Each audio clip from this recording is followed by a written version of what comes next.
से मनाना पड़ेगा और बहनों को मनाना बिल्कुल भी आसान काम नहीं है। ऑफर्स बहुत हैं, प्रपोजल्स बहुत हैं, लेकिन जब तक बहनें नहीं मानेंगी बिलावल भुट्टो जरदारी कवारे ही रहेंगे। लेकिन उनका कहना था कि वो अपनी बहनों की मर्जी के पर ही चलेंगे और उनकी मर्जी के खिलाफ नहीं जाएंगे। बहनों को मनाना मुश्किल काम है, साथ साथ ये भी बता दिया।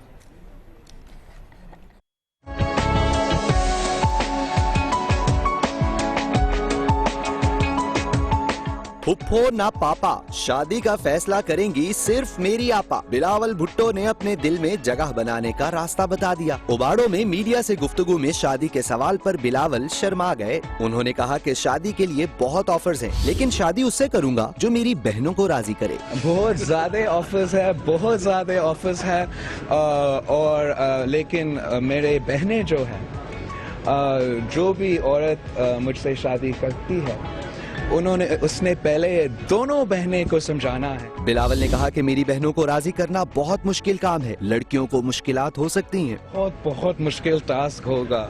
मैं जानता हूँ कि मेरे बहनें lovely lovely beautiful beautiful girls हैं, मैं इतना मोहब्बत करता हूँ उनसे, मगर ये मुश्किल होंगे उस औरत के लिए। लेकिन जो औरत कामयाब होता है ना इस टास्क में, फिर उसका मतलब है उसका किस्मत है, मेरा किस्मत है कि हम शादी